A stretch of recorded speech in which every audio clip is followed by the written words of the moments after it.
Labas, aš Šarūnas, šiandien Boxring laida Laisvės TV X YouTube kanale ir, kaip matot, namai.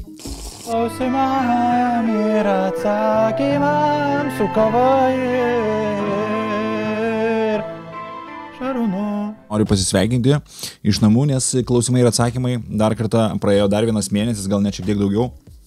Ir prigužėjo visokių klausimėlių, bet kaip visada, labai nuoširdžiai ir labai iš visos širdies noriu skirti jums šias eiles tiesiai nuo mūsų prodiuserės.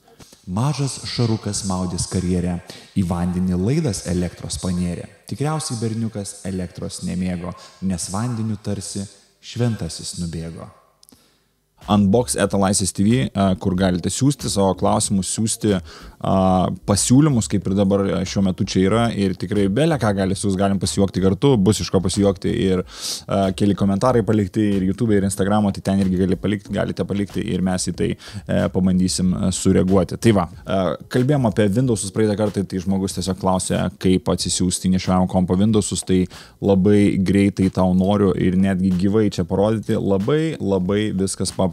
Windows 11 download tiesiog ir yra pati pirma nuoroda, ją paspaudus nueinat į puslapį, atsisiunčiat Installation Assistant, pagalbininką ir viską jis už jūs padarys. Kaip ir sakiau, pats Microsoftas leidžia dabar šiais laikais šitą pasidaryti ir nebūtinai turėti raktą, kad įsirašyti legaliai pačią operatinę sistemą, įsirašyti galite, bet jeigu naudotis norit visomis funkcijomis, tai tikrai tada met reikės nusipirkti raktą, jeigu neturėsite tiesiog watermarką šone ir tiek žinių.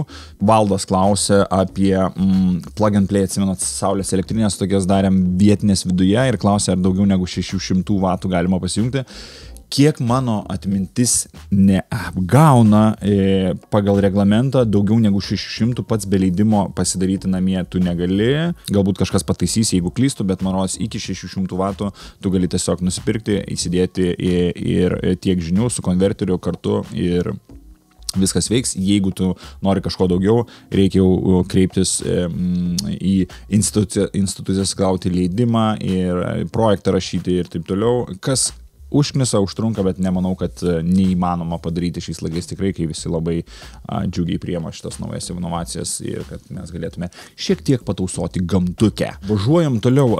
Liudvikas klausė, ar Apple Crash ir Fall Detection veikia Lietuvoje. Tai mano žiniomis tikrai tas dalykas veikia. Netgi yra Apple puslapyje sukurta lietuviškai viskas, tuoj netgi, man rodos, galiu parodyti, netgi yra lietuviškai viskas padaryta, kaip, kur, kas, kada ir kodėl. Galima pasiskaityti. Gaidas LT puslapės Apple supporto, tikrai tas dalykas veikia. Nenorėčiau pats bandyti testuoti, ar tai iš tikrųjų suveikia, bet ir jeigu naudosi Apple Watch ir jisai yra prijungtas prie to telefono tinklo, tą ką ir aš darau, tai dar didesnis šansas, kad viskas bus tvarkoje ir suveiks.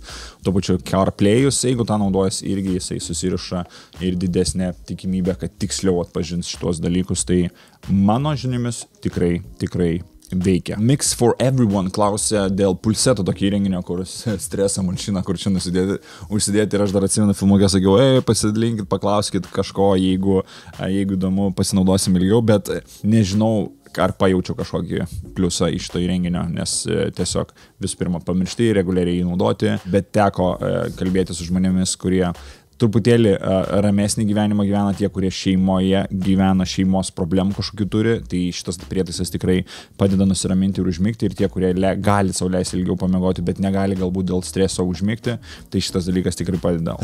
Tai va, bet ačiū to, kad žiūri šitos dalykus ir labai faina, kad esi tas vienas iš tų žmonių, kurie pamatė šitą įrenginio unboxą. Tai labai tau dėkui. Tomas Maleckis klausė apie powerbanką, iPad'ui Pro pakrauti intensyviai juo naudojantis.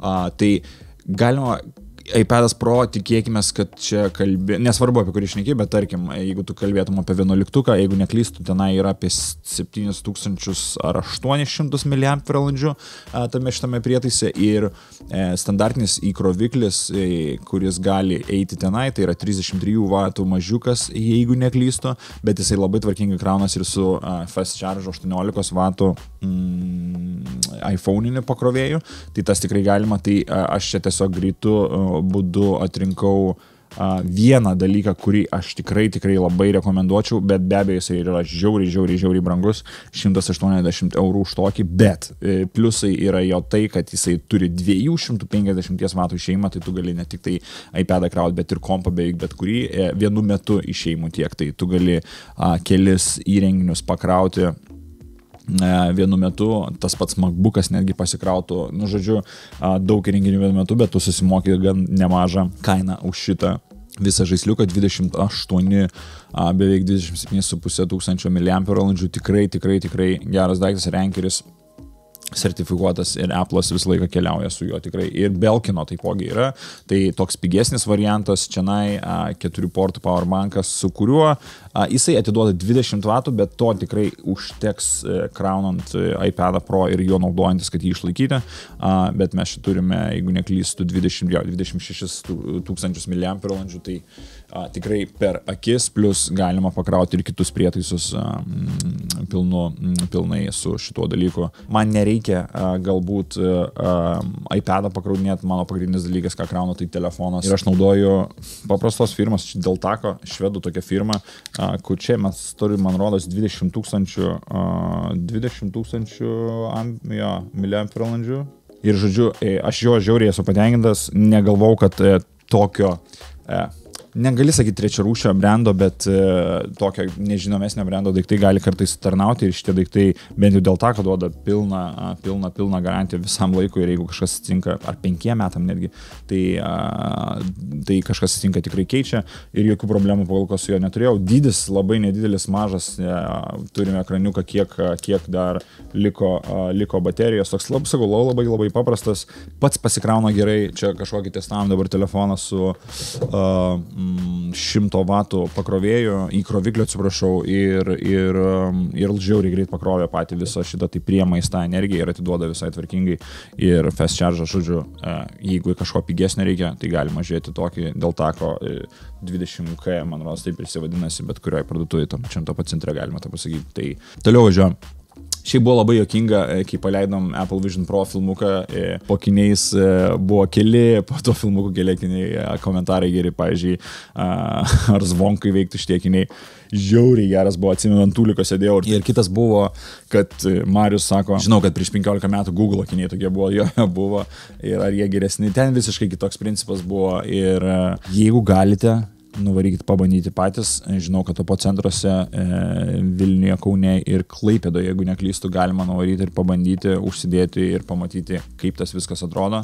Tikrai bus renginių ateinančių, kur galima bus išbandyti visus tos akinius ir galbūt kažkas turi aplinkui, bet tikrai verta pamatyti, pajausti tą visiškai kitokį valdymą visos sistemos ir kaip tu gali bendrauti su kitais ir kaip įsinerti galbūt į vienus kitus darbus, tai tikrai labai rekomenduoju. Kitas dar komentaras, kad po gamerio setų Magnum ir Samsung. Čia po to, kur pergyveno, kad prieš metus į 5 su 13600K ir Cam 7i.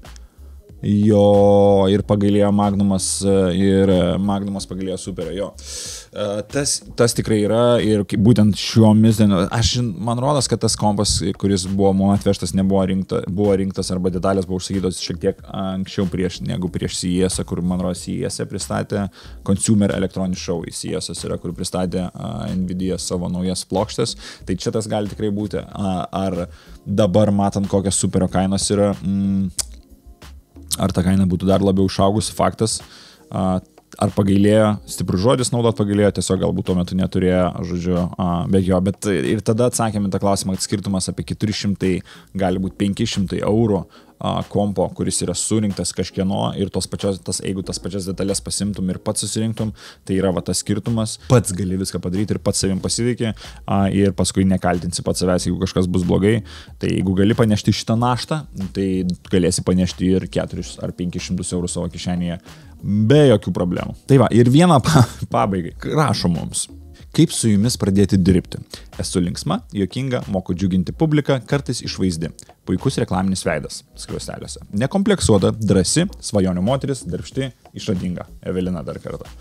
Tai norėčiau, Evelina, paklausti, į kokią poziciją norėtumai kandidatuoti ir ateiti dirbti.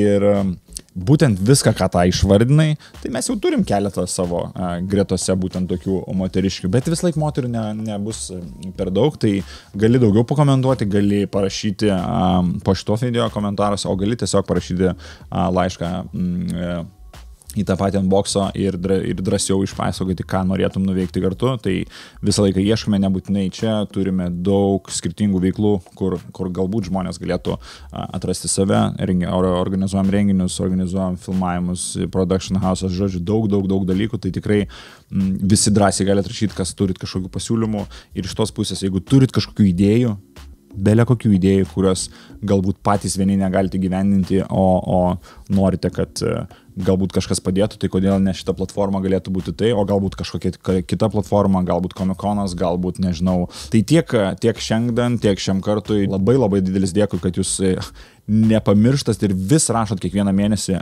tų laiškelių, tų klausimų ir taip mums faina yra pabendrauti. Čia visiškai kitoks formatas, negu mes šiaip kažką viską darome prie stalo ir kur tu šneki tiesiog dalykus apie daiktą, kurį ir pasakai, ką apie jį manai, o čia tiesiog yra toks grynas bendravimas su jumis, tai labai džiugu. Bye.